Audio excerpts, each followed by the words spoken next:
Hey everybody, Uncle Gary here. What's going on? I'm going to be discussing a pretty contentious topic in this video, and it's basically with all the talk about layoffs and reductions in force that are happening in the tech industry. I'm going to give you my opinion, and it really just is my opinion on how do you get promoted. So this isn't a corporate governance discussion or how any one particular company values performance, but I am going to tell you what I've seen over the past 20 to 25 years of my working career, and I'm going to give you some pretty straight information. So I do want to caution you, this is going to be a pretty brass tacks and straight information kind of video. I'm not going to sugarcoat stuff or dance and beat around the bush. I'm going to give you some very actionable things and some areas where we may have some blind spots. So I'm super excited to bring you that. Let's go ahead and jump in, because there's about 5 to 7 primary areas that I'm going to talk about. The first one is these points are going to start from the more concrete, pretty easy to do, to the slightly more subtle and possibly a little bit more obscure or difficult to determine ones, because there are things like that. So let's go ahead and jump right in. The first point that I want to cover off is dressing for success. This is a pretty straightforward one, but a lot of people don't realize you want to dress for the part that you want, not for the part that you've got. So if you're looking for a role, you want to be promoted to a manager, or you want to get promoted to a more senior role than you're in, maybe you want to make VP in your organization, whatever the case is, you want to start making sure that you're dressing for the role you want, not dressing for the role you have. Nobody's going to take a chance on you. I'm sorry to be the kind of bearer of bad news, but there's nobody ready to start taking chances saying, I'm going to dress any way I like, and then when you promote me, then I might change how I dress. That's not how it works. You kind of need to demonstrate that you're going to be able to represent and reflect the kind of thing that a leader would reflect. So you want to start dressing for the role you want, not dressing for the role you have. And yes, this does include even if you're on Zoom or at home on some remote digital medium, you still want to put on a shirt, possibly put on a jacket, do something a little bit more than you think you might need to, because dressing up is much better than dressing down. Okay, next point. Improving your actual skills. There may be the opportunity to elevate your skills, differentiate yourself, set yourself apart from other people who are doing the same role, or other people who have done the same role as you're doing. So what that might look like is go onto LinkedIn Learning, go to Udemy, go to Udacity, go to any one of the training. Even your own company may have internal training websites that you can go and get access to. It's never been easier or more accessible to go and elevate your training. Even things like Google or Azure or any of the cloud platforms, if you're in the tech industry, or if you're in the insurance or finance industry, there are many ways you can go and elevate your game and go ahead and upgrade your skills. It can never hurt you to continue upgrading your skills. You want to be learning all the time. Number 3 is tracking your accomplishments. So when you do something, if you do some project, if you take on some piece of work, if you complete some action that was tasked to you, you want to make sure that you track your accomplishments. Now, I don't want to set the expectation that you're meant to be arrogant about it and say, oh, look at what I've done, here's all my accomplishments. It's tracking them for the purposes of being proud of them, to say these are the things that I've made a difference in. This is the contribution that I've made. In all sincerity, not in an arrogance as, well, these are the things I've done, why am I not getting promoted? It's not a retort, it's a pride point. So take pride in the things you're doing and keep track of your accomplishments, because you are going to be able to talk about them when it comes time to justify why you think a promotion would be valuable or necessary. Having your list of accomplishments will make it a lot easier on you, rather than, well, I just think I should because I've done a lot of good stuff. Vagaries and things like that aren't going to help you here. So really keep a track of your accomplishments. Now we're going to get to some, well, let's just say there's slightly more subtle points and a little bit more controversial sometimes. The 4th point I'm going to give you is you want to start acting like a leader. This is not a action. I'm not going to give you a recipe that says, walk up to the elevator, push the button this way, walk into the meeting, say this when you walk. I'm not going to give you a recipe. What I'm going to tell you is that this is a way of being. It's a way you carry yourself. It's a mindset more than an activity set. So being a leader you can be a leader at whatever role you are in the organization. I don't mean a manager, so I'm going to be very clear about this. Being someone who is a leader is a way of being. Anybody can be a leader at any time. If you see someone crossing the street and you want to make sure they don't get hit by a car, you could walk up to them and pull them back from the street, pull them back out of traffic or whatever the case is. That could be being a leader in its own way. It doesn't really matter what the task is. It matters that you are being a certain way. Now, that might look, if we take it to what it actually looks like in your organization, being a leader means don't engage in office gossip or office politics. Leaders don't do that. They wouldn't do that. Imagine if you were a VP, what would a VP do? Generally speaking, once you get into more senior roles and you get promoted, you want to start carrying yourself like a leader. And that means no gossiping, no office backstabbing, no politics, none of that stuff.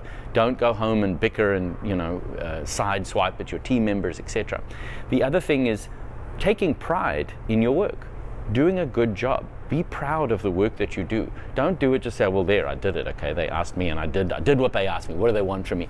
More like, what would make this the best job I could do? Be a leader. Be someone that actually excels at what you do.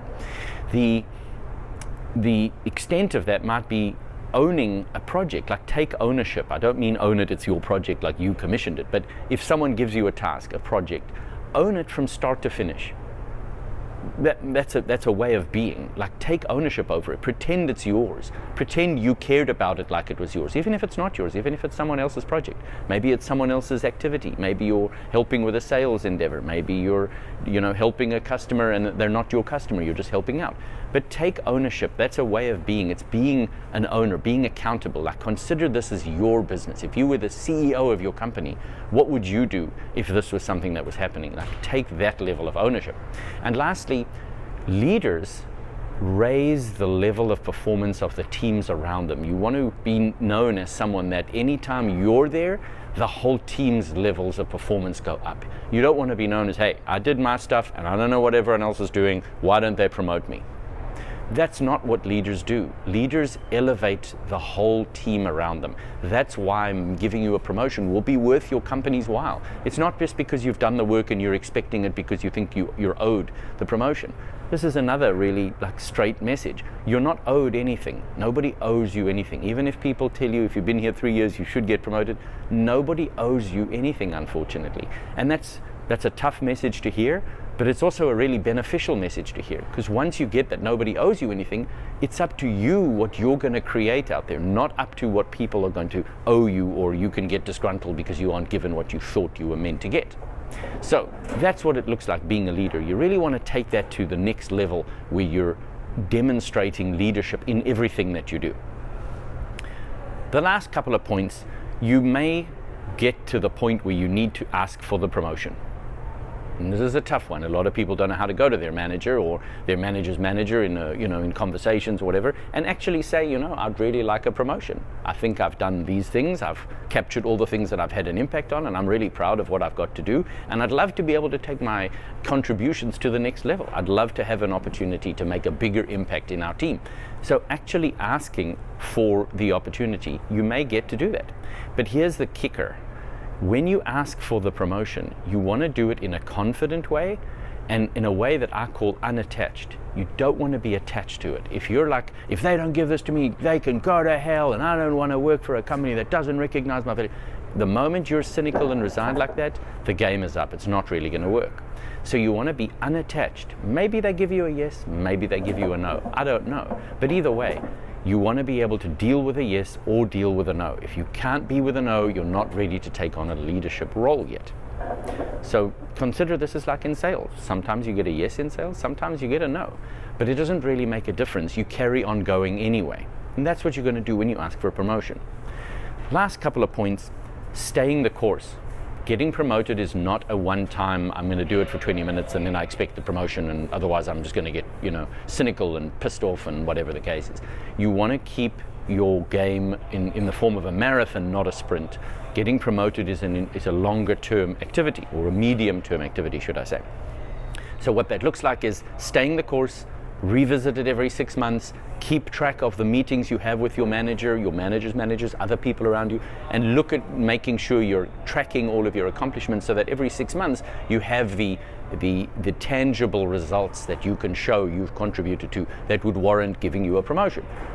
And lastly, and this is a contentious one, and again, just my opinion, not to say any organization I work with believes that this is what you should do, but I am going to give you the straight goods because that's why I do these channels, that's why I'm Uncle Gary.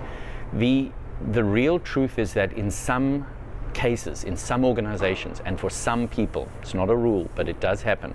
In some organizations, for some people, you may consider that the fastest way to get promoted or to get a big increase is to actually get a new job at another company.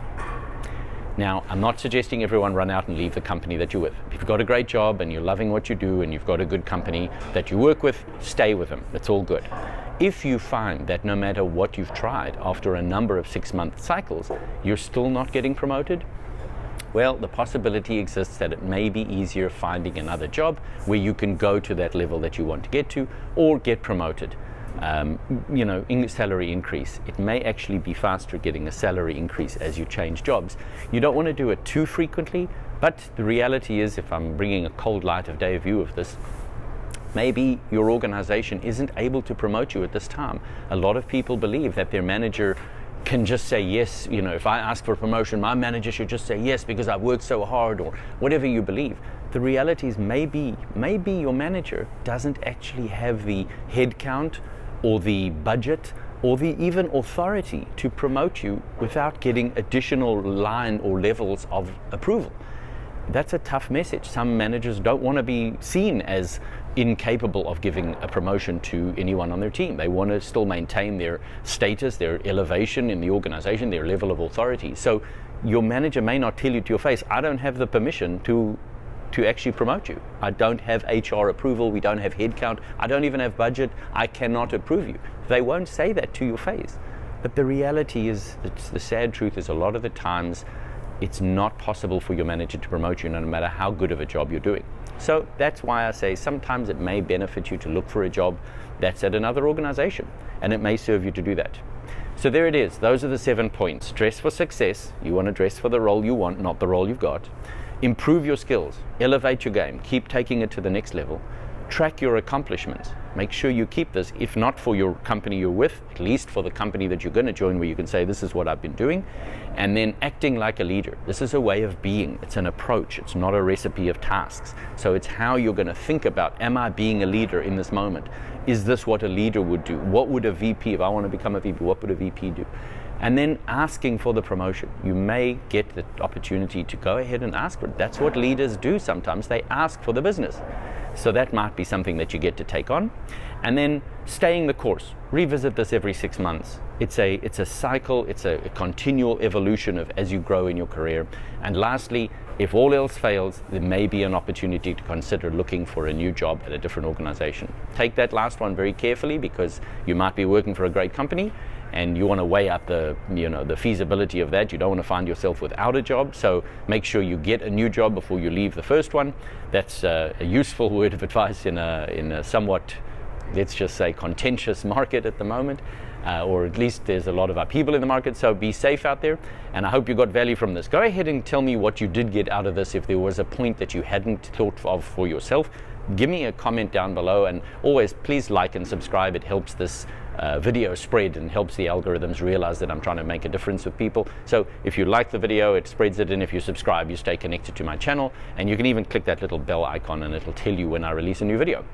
Thanks for watching, and I'm super excited to bring you the next video, so go ahead and stay tuned.